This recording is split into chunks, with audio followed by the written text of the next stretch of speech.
And you can invest as little as €1,000 to make an impact. The biggest differentiation is liquidity. GCC is extremely relationship-based. Once you get there, there's a lot of ROI. The system is very fragmented. Once this is done, patients are going to just have better healthcare. We had to go to MENA to find female friendliness, but there we are, It's my 6th country in the last month, so yes. Wow. Private investors are looking for, but they're interested in the vision behind the product, the impact potential. We need to find pockets of creating networks. Co-investing is the best thing that we can do. The power is really in the accumulated aggregate wealth.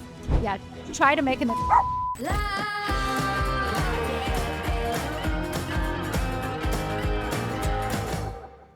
Estás entrando en Rivela Universo TPG, mujeres que rompen barreras y cambian el mundo. Hoy descubrirás cómo llevar tu startup al golfo y abrirte paso en la inversión con tickets pequeños, en impacto además. Hemos invitado a una mujer con doble rol, venture partner y asesora. Ahora, a ladrar.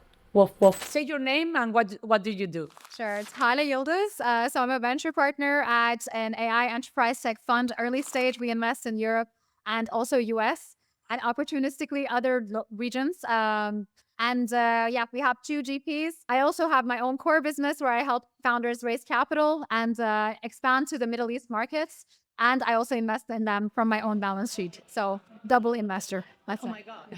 Yeah, double investor. And also, if you are managing your own business, you are a founder too. But not in tech. Not in tech. I'm not a tech founder, definitely, but it's definitely a business. I'm definitely running it. It definitely takes 36 hours of my life every day. So it's a hustle. What will be the most impactful startup idea that you have met in the last year? Yeah, that's a really tough one. I mean, there's a lot. I mean, because we invest also in the impactful areas. First of all, because the markets that I'm aiming to bring my startups to is the GCC, so Gulf regions. There's a lot of work being done in mobility, in education, healthcare, in food security, because that's what, the policy priorities are over there. So we have a lot of startups that we bring over to that way. But I think currently, one of the most impactful spaces for me is healthcare, health technology. We're looking at something in Riyadh right now. So Saudi Arabia is in really urgent lookouts for healthcare solutions because currently the system is very fragmented. And we're talking with a founder that is now basically streamlining all of the healthcare data and tracking the patient. And it's a very simple thing. They're digitalizing healthcare data, but it's so needed and so now deficient that once this is done, patients are going to just have just better healthcare because they're going to have a track record and then have historical medical records that are all streamlined in one central repository so that they can get better health results, basically, and medical results. Yeah. Where is that startup from? They're actually based in KSA, so Saudi Arabia, where they're absolutely most needed. But we do bring a lot of European solutions to fit into that ecosystem as well, because there's a lot of different needs that Europe has as well that can actually do the technology transfer very easily. And it makes a massive impact in one market over the other. So, yeah. What would you say will be the bigger differentiation between this market and that market? The biggest differentiation is, first of all, maybe liquidity, because what I'm seeing a lot is I deal a lot with climate tech founders as well, and a lot of hardware solutions. For example, one of the founders I'm working with, they do a hydrogen electricity solution that's generating in 3 minutes electricity and hydrogen in place offsite on demand. And it's so difficult to scale in Europe. There's so many amazing ideas. There's so many good technical founders. STEM talent is incredible in Europe, but we just don't find money. And that's the problem. So the J curve is there and they either die or they have to go to different markets to ask for money. And during that process, so I help them expand to markets where they might find that money and then therefore they can scale and also find different operational capacities to set up business elsewhere as well. So. What would you say will be the biggest cultural thing to go to that market? Yeah, I mean, GCC is extremely relationship-based. And I think you'll hear that a lot from people who live there or who know the market very well. So it doesn't really, so you can't just be value extracting. That's why I coach my startups basically to say the right things and approach it in the right culturally appropriate manner. You can't say, yeah, we need money, we need this much in order to reach these KPIs. That doesn't work there. Really? It doesn't, because they don't care about that. Because it's an ecosystem where there is money, there's ambition, but they really want value to come to the region. and that make an impact to the region. Now, they're very, like, let's say, impact-minded, not because they care about climate, whatever, but they want to bring a lot of things into the region and build future cities. They're leapfrogging that development curve. And once that's happening, they really want good ideas to come there and flourish also there. Not like exclusively, but flourish. So to have this mindset of like value extracting, so I just need your money and goodbye, doesn't work anymore. It used to work. They lost a lot of money. Okay. It used to work. And it doesn't work when you're fundraising to go there every like 2 months and say hi. No, you have to be there. You have to work on those relationships. Everything's slow, but it's once you get there, there's a lot of ROI from those relationships. Yeah. But that's amazing. I mean, it should be that way, you know. I agree. It's the human elements. I agree. If they trust you, they invest in you. They don't always necessarily have to understand what you're doing. Yes.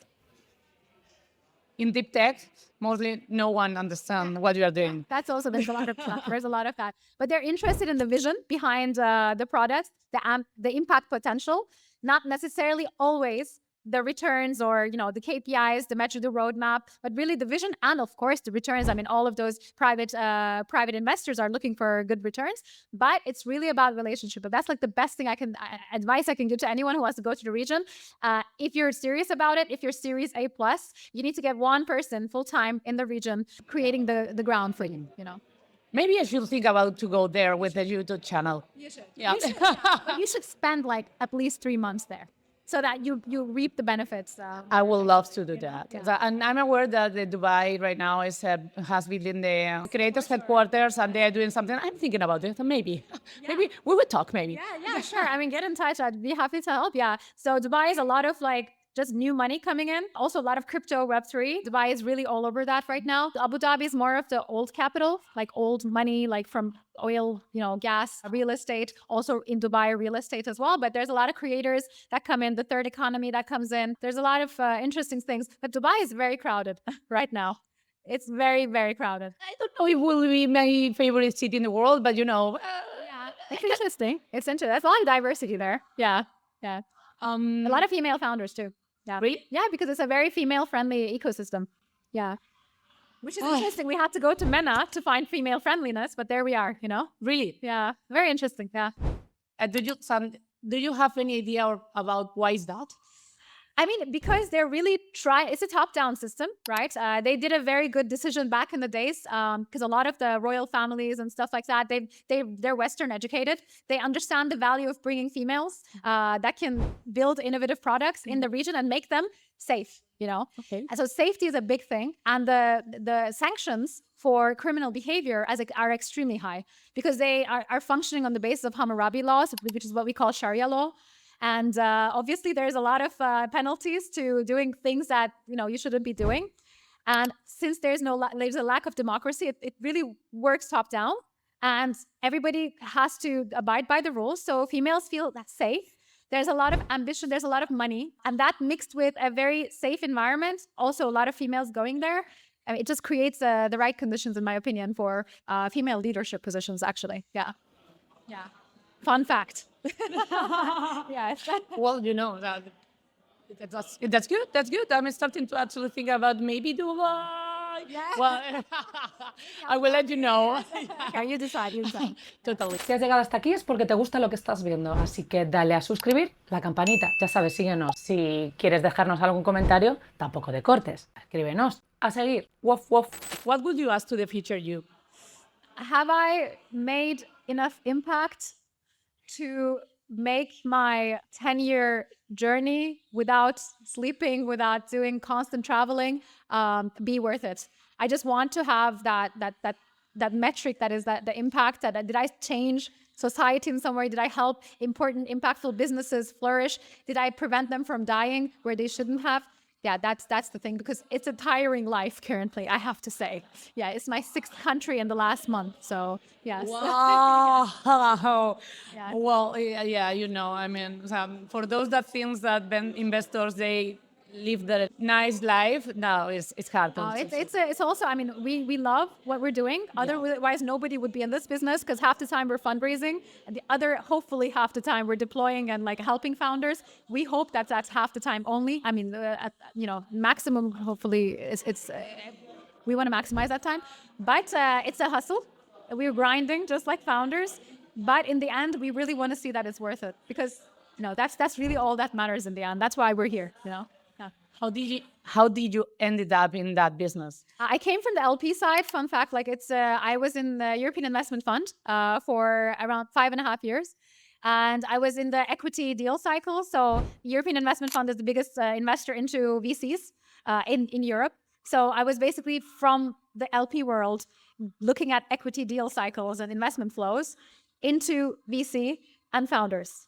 So going from the top of the value chain to a little bit further down in the value chain is very interesting, because you see the trends in Europe before they emerge and trickle down to the startups. So climate tech was there before it was actually a thing. Diversity females was there before it was actually a thing. Defense tech was there.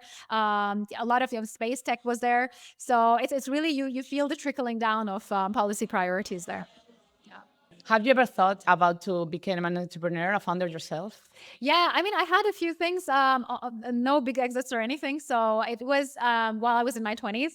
So it was interesting. I was in. So yesterday? No, a little bit earlier than that.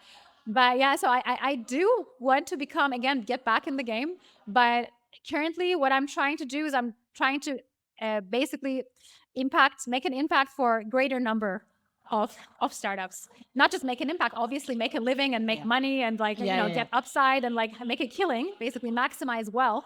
I'm in the stage where I want to maximize wealth so that I can funnel that wealth into a very impactful area in the world that will make a dent. Because I don't want to go from pre-seed scrapping for money. I want to actually invest into something that will make a really short term an impact. So currently it's about maximizing wealth while helping the ecosystem. And the next stage will be an impactful business for sure. Yeah.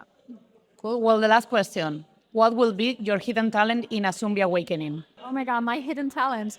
I mean, I think I don't know, actually. haven't thought about this. Changing countries very often would be my hidden talent. Literally escaping. And running. Living out of a suitcase and very small supplies would be my hidden talent. That's literally. That's a good talent. That's what I'm doing, yes. Yeah, finding the right hotels at the right time. Yes. In the last minute. Last minute, always. Yes, exactly. Looking for good deals. Any final message for any female that is thinking about to become an investor? Yeah, becoming an investor, yes. I think, first of all, we face a lot of hurdles in the industry. Less than 2% of female founders get funded by VCs in Europe and globally, actually. And less than 15% of GPs are actually female. But I think we need to find pockets of creating networks.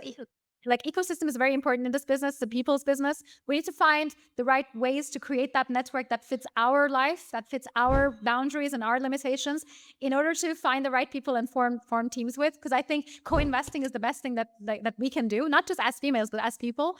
Because, investing in a syndicate, investing in an angels association, getting in touch with other angels that share your value or investment thesis, and just creating those groups and seeing how powerful your little money can be and how long that can take, actually. Just the power is really in the accumulated aggregate wealth.